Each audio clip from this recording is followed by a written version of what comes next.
Jeremy Newlick, editor of St. Louis Small Business Monthly. I'm here today at the St. Louis Business Expo, and I just so happen to be joined by Bill Donius. Bill is the author of the book Thought Revolution: How to Unlock Your Inner Genius. And this book came out just yesterday officially, is that right? That's correct. Well, thanks for joining us today. Yeah, you bet. Happy to be here. Yeah, so tell us a little bit about this book, this How to Unlock Your Inner Genius. What do you mean by that? What's going on? Well, it's been I guess a 12-year process for me of unlocking my inner genius of sorts, or trying to find that place.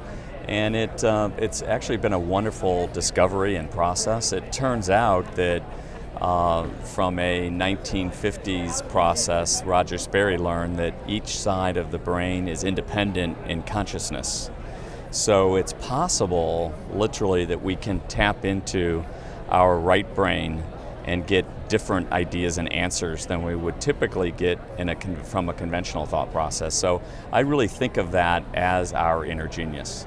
And so this book helps readers to examine that, or you give them some practical steps on how to access that part of their brain that maybe they just don't use as frequently? Right. There's been 50 years worth of usage, and with other books that have been out there over that time applying this same methodology. So it's sort of time tested.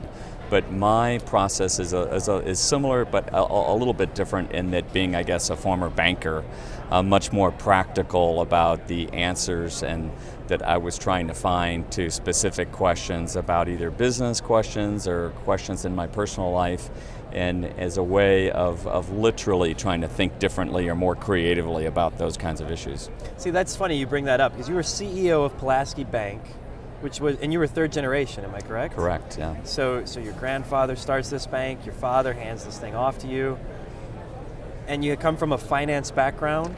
Yeah, I went to business school, and finance and marketing were my areas of interest. And it doesn't sound like a ripe sort of time to hone creative thinking. I mean, when I think about creative people, the first people I think of are not bankers. Yeah. You know what I mean? Yeah. So how is it that you so happened to use this while you were CEO of a bank? I think that's a good point, because the really creative bankers are probably in jail right now. It's true, right? So fortunately, that's you don't want to be too creative, and right. And I think, though, it's a great intro, because I think that in all businesses more creativity is needed. I mean, we hear from Tom Friedman and Dan Pink about the importance of innovation and creativity in business in America today. Sure. In a global market, we need more creativity, and we need more creativity in banking as well. And coming from that bias, if you will, of a left brain sort of dominated bias, where the left brain is the linear, logical, organized part, which is great for banking as well as running a business and doing lots of other things. But it's not necessarily great to the exclusion of creativity, innovation, and other types of thinking. So for me, what I learned 12 years ago in therapy was actually great in a therapeutic sense, but then I also started applying it to business and learned that it could help me in my decisioning. Really? With business ideas. So can you give me an example of when you were CEO at Pulaski and you were thinking left brain about something, and that you went to the other hemisphere? How did that happen? There were many instances. One that comes to mind, we were thinking about a way to challenge employees to be sort of do the best and be the best company that we could in banking in St. Louis. And there was an insight that I got using this process for how to take that through the employee ranks and make it something that would resonate with people and be something that people could embrace and move forward with. And that was the whole notion of being the best performing bank in America, small bank in America. And although it sounds a little bit trite, maybe, it wasn't something that otherwise was on the radar screen at all for us.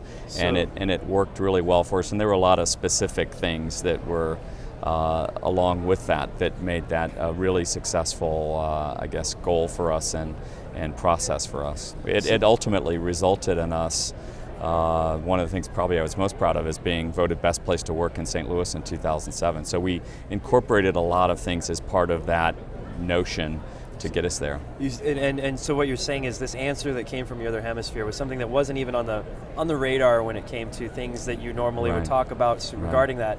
and it set forth a vision or Right. somewhere that you guys were headed that Right. was totally different than what you had Well, before. we were probably headed in a similar direction, but it was a way of sharpening and giving us a more creative, innovative path to how to get there. And I thought that maybe that just sort of applied to me, and so before writing this book and in conjunction with writing the book, I interviewed hundreds of people in one-on-ones and Sure. in group sessions. In fact, it's closer to 1,200 people. Wow. And discovered that this process could work for other people as well. I wanted to make sure before writing something that I could see it working and know with confidence that it would work for others. And because it is in some ways a very simple process, but in others for others it's a little bit more complicated because it is a thought process rather than just simply a writing process. So give us a little bit of a peek into what the process is like. Sure. So what does that well, entail? it's based on the notion that each hemisphere controls the opposite side of the body.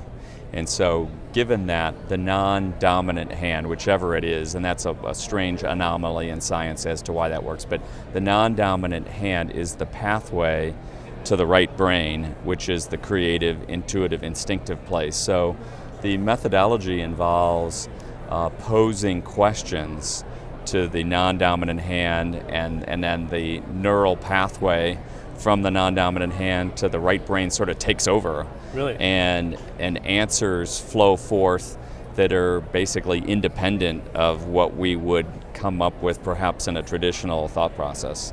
And the best way to see that is using the dominant hand and the left brain really as the control. So if you respond to a question and you get a set of answers, and then you respond to the same question with the non-dominant hand and get a different set of answers, you know something is happening. And what's unique about this is that rather than it being theoretical, the book takes each person through, the reader through exactly how to do it, and they end up getting their own answers to their own questions. So Wow. it's I think it's very powerful because it allows people to go inside their own mind and come up with their own creative ideas and solutions. Right, so rather than these answers coming from without, you're saying these were things that were just lying dormant.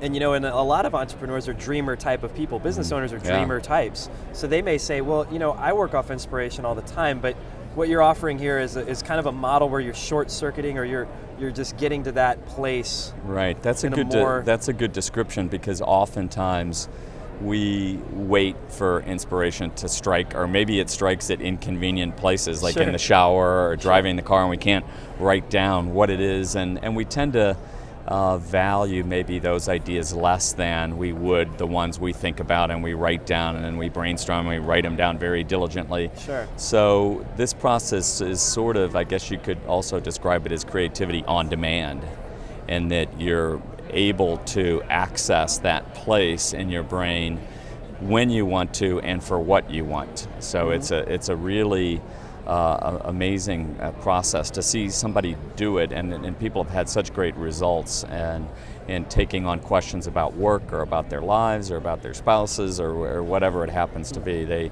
It's really unique and different.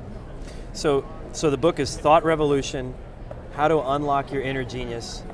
Is there a website people can go to? Yes, it's WilliamDonius.com. Okay. And they can also find it on Amazon.com. Amazon, Barnes & Noble, or in a local bookstore, hopefully. Excellent. Yeah, right. Well, Bill, thanks so much for Jeremy, joining us today. Thank you very much. I appreciate it.